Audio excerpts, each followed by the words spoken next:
Welcome to Dollars and Cents, Creating Your Fulfilled Life with Nicole Romito from Private Vista.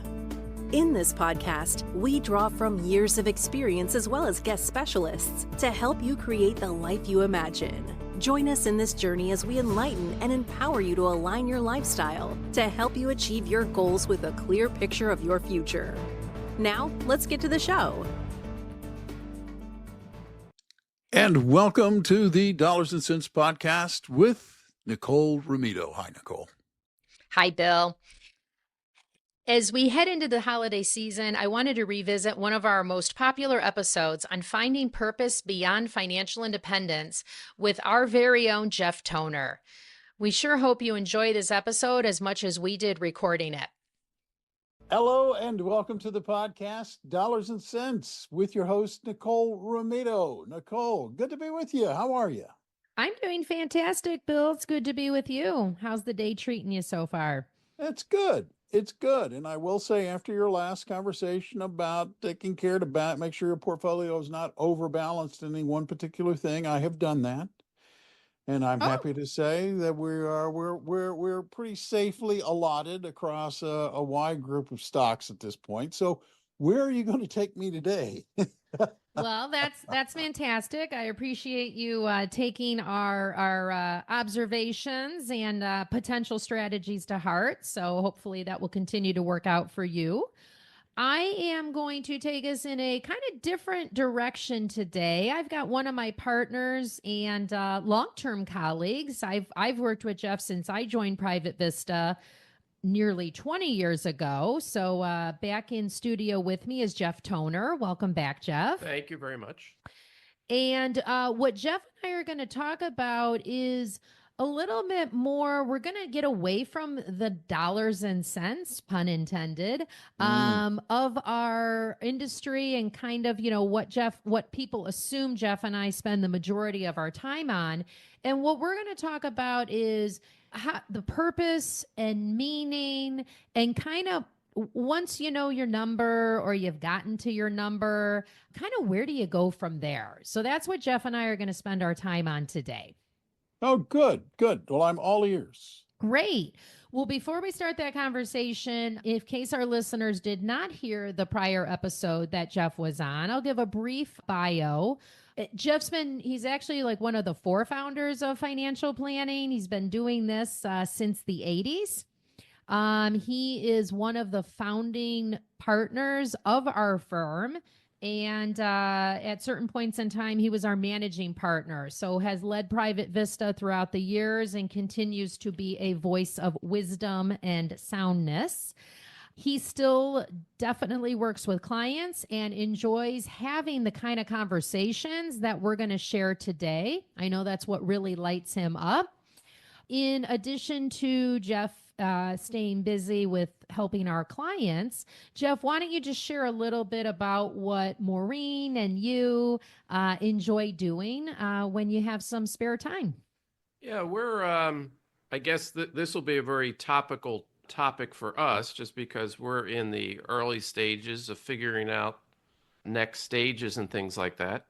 But, we had 3 kids. We still do. I think you still do. Yeah. Yeah. But our baby just turned 30 last week. So you can kind of see that we're in a different phase of child rearing. So, really what we spend a lot of time doing is, with the family. We kind of have a broad extended family. We do a fair amount of traveling. We like to stay involved. So whether that's family or friends or some activities that we do on the charitable front, we stay fairly busy each week. Well, that is great. So why don't we kind of pivot from that? Because it has been, like I said, I've known you for, almost a couple decades now, which is mind-boggling. Yeah. So it has been really fun to watch kind of you and Maureen personally move to your next phase or continue to evolve.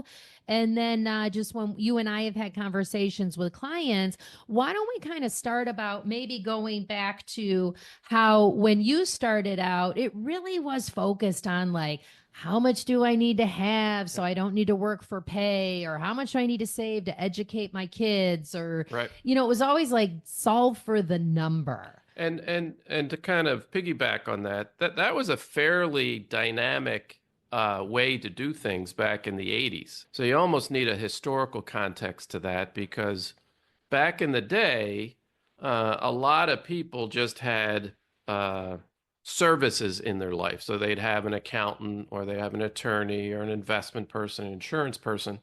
They really didn't have anybody that was saying, why are you doing this, or what are you trying to get to? And so it became, as I say to people, in the beginning, in the 80s, early 90s, it was a math problem. Right. It was trying to figure out, if you say you want to retire at 65 years old and you want to have X dollars a year to spend on, how are you going to get there? What are the things you need to do year in and year out? What are the most tax efficient ways to do it? How do you invest the money? All those types of things that would help you get there. And so we spent many, many years with people doing that step by step by step by step. And we were pretty successful with most people getting them there to that number. But I think in the context of what we're talking about, the first part was people were worried about, will I get there? And we were able to help them figure out, are you on that pathway? Can you get there? Will you be able to have enough money? And we used to talk about, even back then, we used to say, our goal is to get you financially independent. Mm-hmm. We didn't use the R word, Right. The retire word, even back in the 80s and 90s, because our goal was just to get you to a place where you could, decide whether you wanted to work from there on. Right. Or for pay, right? Or for pay. So you didn't have to maybe work at the same earning capacity, or maybe you didn't need to have any earnings coming in. Exactly. So even back then, I think the early part was figuring out the math to get you there. Right. But at the end of the day, if we were successful at it, it might mean that somebody who said, I want to retire at 65, we might tell them at 57, hey, you've got what you need in order to accomplish your spending goals. So they could be financially independent a lot earlier than they actually, the original goal was. Right. Which is such, those are the fun meetings, right? Yes. And even though people at face value might say, gosh, that sounds great. I can get out 6, 7, 8 years earlier, even if it's 1 year earlier. Yeah. So at face value, you might be like, well, great. Why wouldn't they just go in the next day and, tell their boss, hey, here's my 2 weeks, or I'm going to get my company ready to transition or sell, things like that. So I think it'd be great to kind of lead into, where do we go with clients from there? Because what you and I have found is most people don't say, great, I'm going to hang it up. Thanks, Jeff and Nicole, or thanks, Private Vista. Because what we have found is, what am I moving towards? Right. How am I going to spend my time? How am I going to derive meaning, a sense of belonging? How am I going to stay mentally engaged? Yeah, and think about the people that we're typically working with or talking to. They're pretty driven people. Right. So they have the ability to focus, they have the ability to stay on task, they have the ability over multiple years to work at something. Yes. And what we noticed as we kind of got through those periods of time, it isn't unusual that someone in their mid-50s, that a lot of the so-called things that they're supposed to do, so work hard, save your money, raise your kids, put them through college, it's not unusual that in your mid-50s you'd come to a point where you'd be, hey, my kids are raised. Right. I'm financially independent. I don't have to work anymore.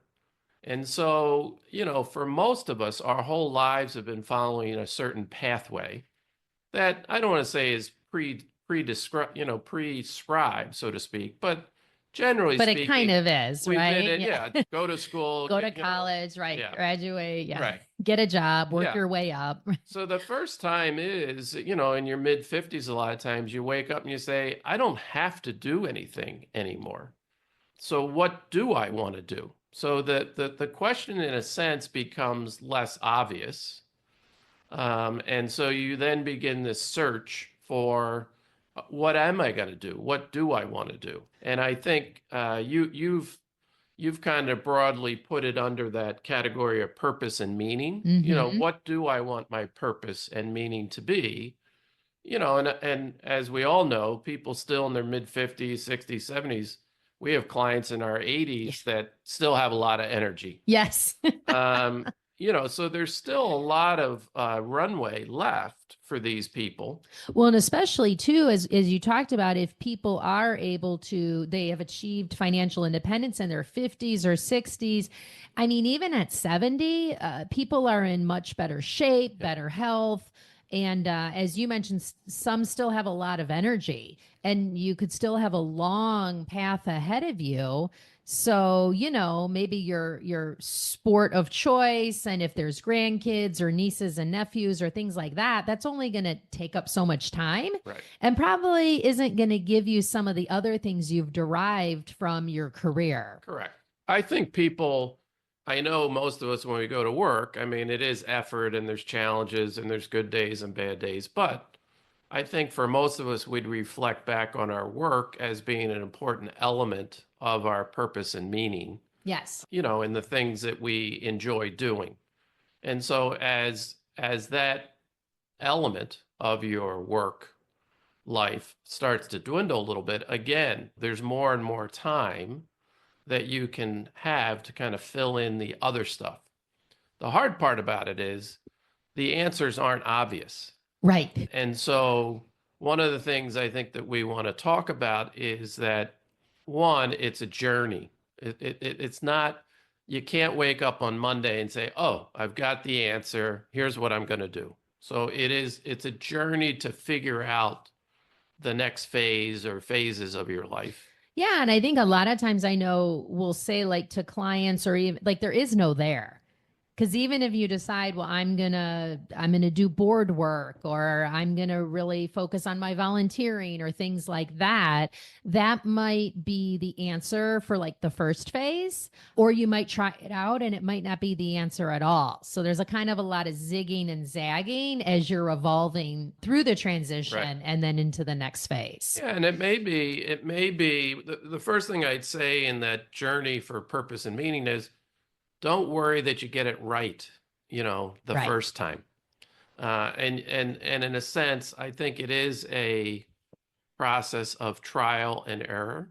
So you may need to do a few things and find out, hey, I like this part, I don't like that part.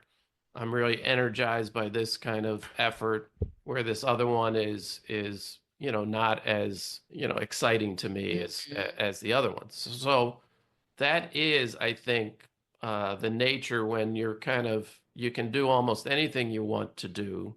You're going to have to try some things. Yeah, because that alone can be really overwhelming. And it's hard even to figure out what to try. It is, because I mean, you pretty much probably are starting with the proverbial blank piece of paper. Right. For our younger listeners, a blank screen.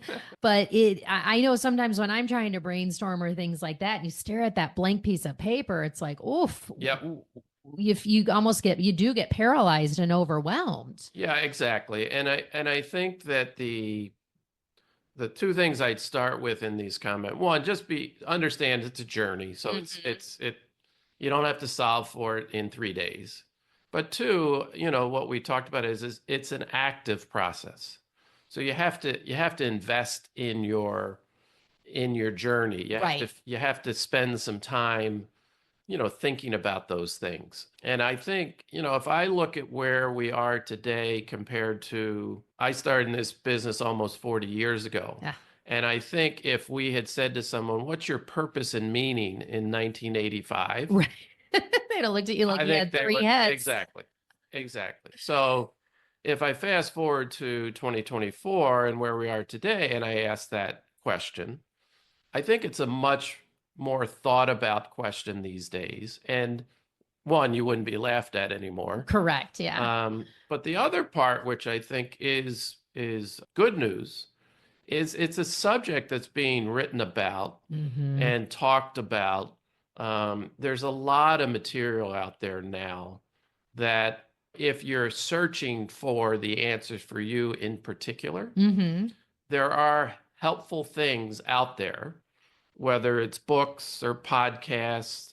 There's people speaking on this all the time. There are, I'd say, things that you can use to help stimulate your own thinking and help you kind of start to put some of the blocks together that might be your particular answer.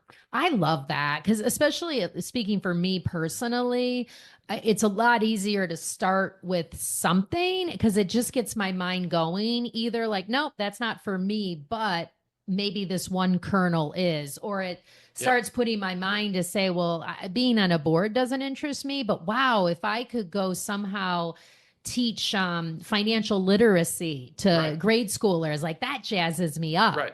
So why don't you, I know you've put together some thoughts on potential resources, and for our listeners, we'll have these in the show notes, but you want to talk about some that either you or friends or clients have found helpful? Sure. I thought, speaking about kind of building and doing the building blocks, there's a couple, they're professors now at Stanford University, but they were also Silicon Valley kind of entrepreneurs, and they had built a tech company, made some money, and then kind of had the money, but didn't have, what do I do now? Type of thing. So they sat down and basically said, how do you figure this out? So they actually created a course at Stanford, but now they have a book and actually a workbook that goes along with it. So you can actively read the book, but you can start to do the exercises to get you thinking about it. I love that it's guided too. Exactly. And it's the name of the book is Designing Your Life, How to Build a Well-Lived, Joyful Life. And then the author's last names are Burnett, Burnett, and Evans, Evans. You can, you can go on Amazon and buy the book and the workbook, and I've got it at home and I've gone through it, and it's really good for framing. Where do I start? How do I even start? Because I think that, again, I'll just speak for me personally, but I've seen it even with clients and friends and other people in my life. It just kind of what's the first step? Yep. Because oftentimes, even in our planning process, it can seem overwhelming and you're thinking about all the things, but just taking that one step will get you started. Exactly. And moving in a direction. And that's exactly what it does. And it even gets down to the point of, it starts at the high level. What do you like to do? What gets you out of bed in the morning? All those kind of questions. But then it tries to break it into bite-sized pieces to say, so if in your example, I love to be able to teach financial literacy. That's pretty specific. But then the second part would be, okay, how are you going to put that into action? Exactly. Who are you going to contact? What do you have a course that you would use to present? Do you need to design that or buy that, or how are you going to do that? So it would literally have you create an action plan. Oh, love it. But it would do that. Again, I think most of us, we might want 8 to 10 of those types of things, because that's not going to fill your week. Right. And you may want some things that are, I want to keep myself in good shape. I want to eat well. I want to meet some people and talk with people I haven't seen in 3 months. So you might come up with a laundry list of 8 to 10 things. Which I think makes sense, because that's how our life is, even while you're working. And if you're raising a family, right? You and I don't just get up, go to work, and that's it. So I love that it's kind of continuing the pattern and the variety that you've have had through life thus far. Yeah, because I think and I'm speaking for me personally, I like to travel, but if you told me that I had to get on an airplane every Monday and I'd be gone from Monday to Friday, and then you come home. Like anything done for me all the time would, in a sense, become diminished. Right. It would lose a little bit of its luster. But everything in variety, every time I know I have another trip 3 months from now, I start looking forward to it. Right. So the variety, in a sense, is, for me, part of the secret of keeping everything, interesting and exciting. Keeping yourself engaged. Yeah. Yeah. In a positive way. Right. So I would, if someone's looking for a good starter book on that journey, I would start with that. Great.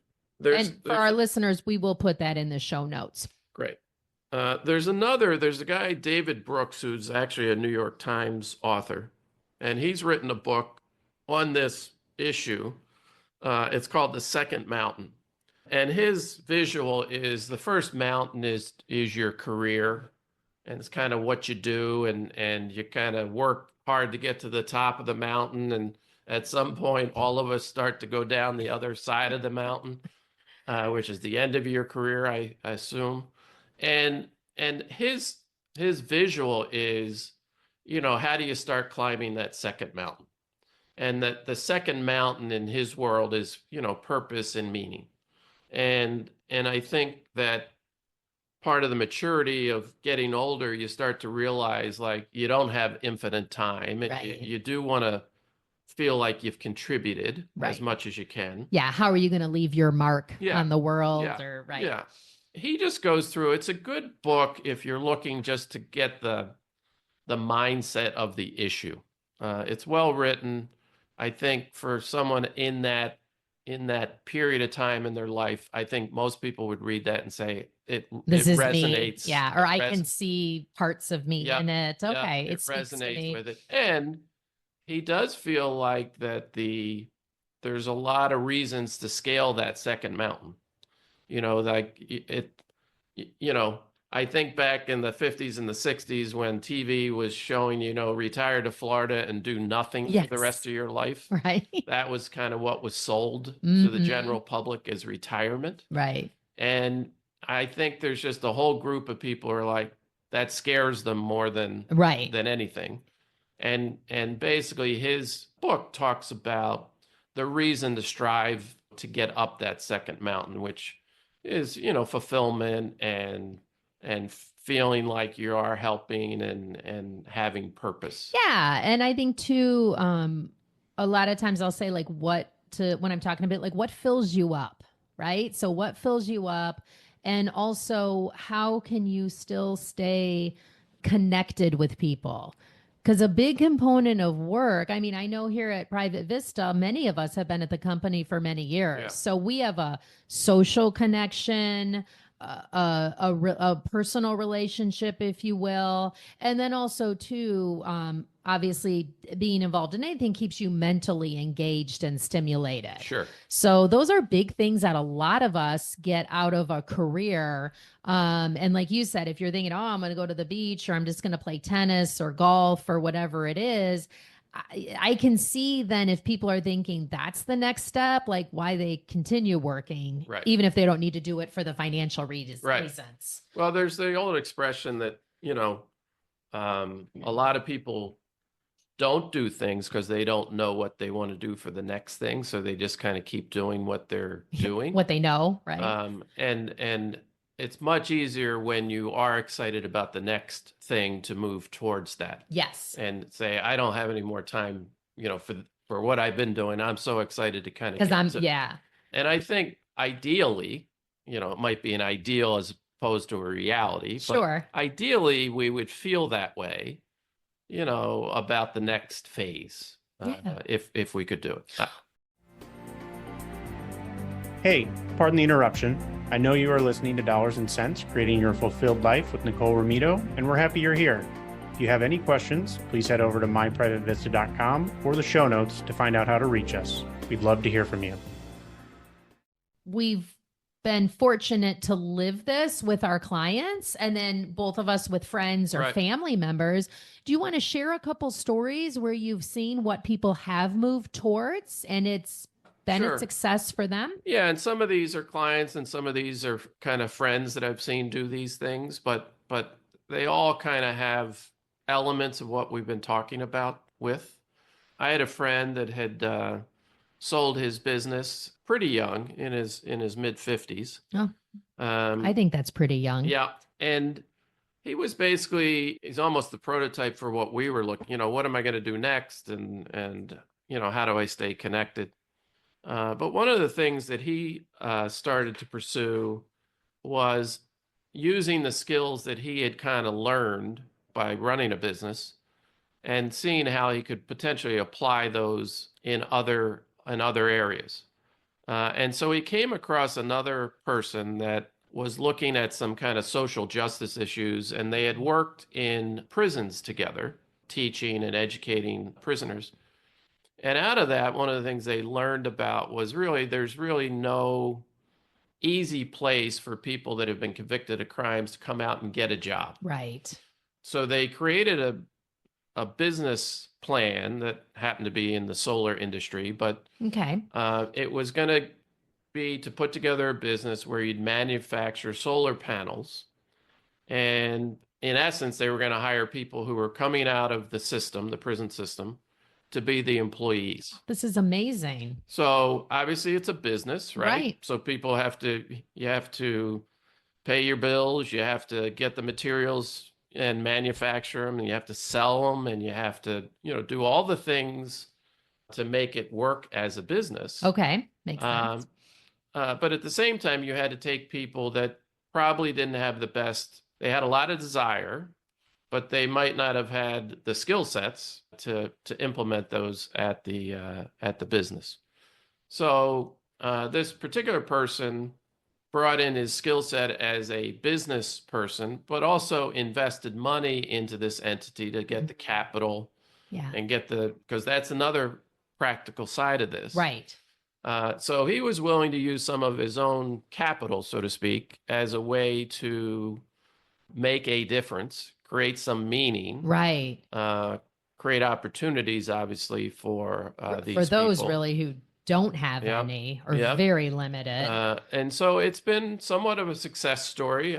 They've had their challenges with COVID and China and things like that as they've had to, but they're trending in a great direction now.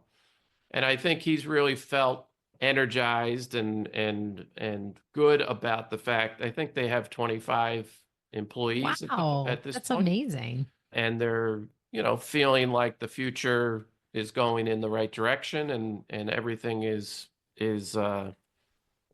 working pretty well. So that was one person that I thought was in the journey and trying to figure out that.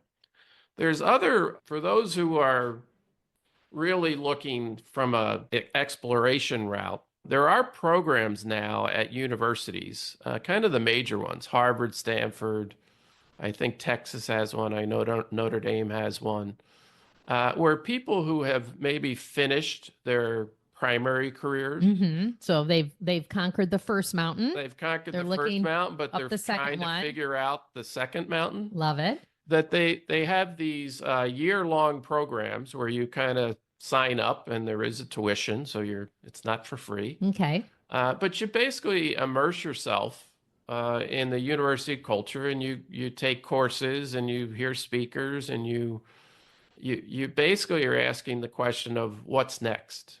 And some of these programs, like designing your future and building your future, those kind of questions are asked of these people.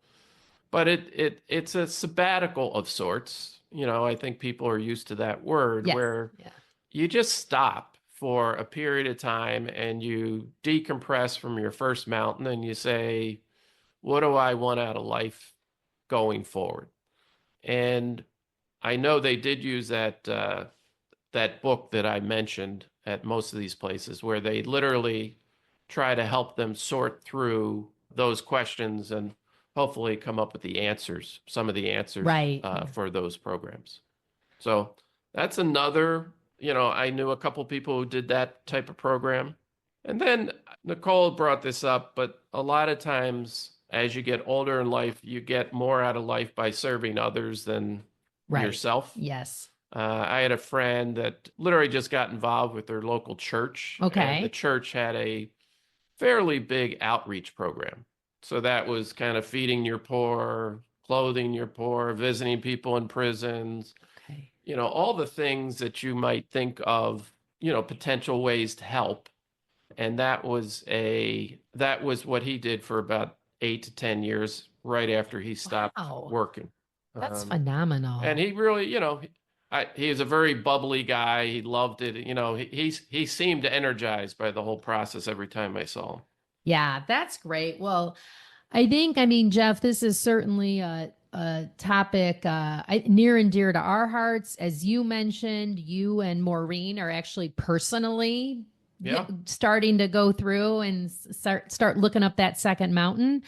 Why don't I could sit and talk to you about this all day because I find it so fascinating, and because there is no like one answer. Right. So it's a little different from how we do parts of our other job. But is there any, we've talked about it's a journey. You want to figure out for you how does staying involved look for you, and then, kind of purpose and meaning. Right. So as we kind of wrap up here, is there any like one or two key thoughts or any other like nuggets you want to share with our listeners for those who are kind of at this looking up that second mountain? Yeah,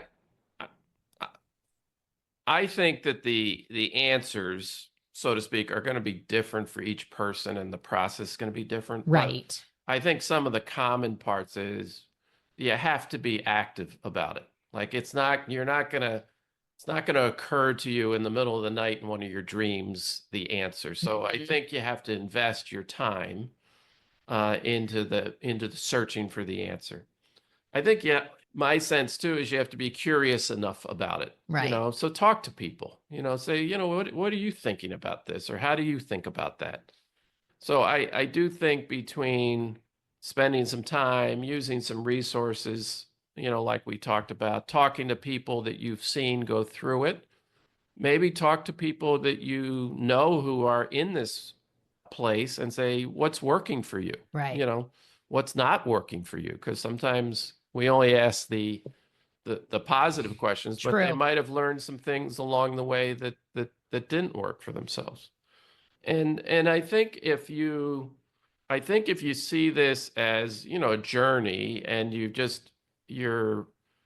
feel like if you're making some progress along the way, you'll feel compelled to keep taking that next step. Right. And you'll never get to perfect, but I think as long as you're striving for the answers, I think one, you'll feel more fulfilled about it. And two, which I think you and I have felt in our careers, is the more you feel like you're helping people, whether it's in your career or out of your career. I don't know, for me, that is my secret energy, right? Where it comes from. So I know that whatever my answers are is going to have some component of that in it. It's going to be doing stuff for other people. Right. And I think that how it works for me may be slightly different from everybody else, but I think there'll be some common threads in there. I agree. Well, I think that is a great note to wrap up on. So thank you for sharing your time and some of your thoughts and experiences on, how to start the journey, moving towards your second mountain, and hopefully it is filled with meaning and purpose. So thank you. Thank you very much. That was a really great conversation, Nicole. Thank you for facilitating it, because for me, listening to this, I think this is the antidote or the answer to the question about, the impact of AI on financial planning and financial advisors, because I think these kinds of conversations are going to become more and more common, and maybe even more and more necessary, because the numbers part, arguably, AI might figure out. But this part, the human part, yeah, right. That's a different deal. Exactly. Nicole and I might even argue that the numbers part's easy. We watch more people sabotage themselves, even when you tell them the answer. Right. Yeah. So yeah, true. no, that's true. Yeah. That is true. Yeah. Yeah, no, so it's like, this is good. And Nicole, for people who are listening, who think maybe this is what I'm looking for. Maybe this is the kind of relationship and conversations I want to have with my financial advisor. What's the best way to get a hold of y'all? Yeah, so there's two ways. One would be through our website. If you go to our homepage at myprivatevista.com, there's a contact us button. You can fill out your information, reference this episode. Certainly you can ask if you want to have a conversation with Jeff or any of our wonderful advisors. We all prescribe to the same philosophy. So that's one way, or you can call us at 312-831-4370, and the receptionist can connect you with Jeff, myself, or one of our other advisors. It's fantastic. And the other thing that you can do, listeners, if you are listening to this podcast and are not a subscriber, is just become a subscriber. And that is easy. Just hit the little follow or subscribe button right there. And then you will be automatically notified every time Nicole drops a new episode of this podcast. You can give it a listen. And I would ask that if you like and find this podcast useful, you share it with people, tell people about it. We would welcome a little word of mouth promotion. Until next time, I'm Bill Tucker on behalf of Nicole and everybody at Private Vista. I want to thank you for taking the time to listen today, and I will remind you that you can go out today and make today a great day or not.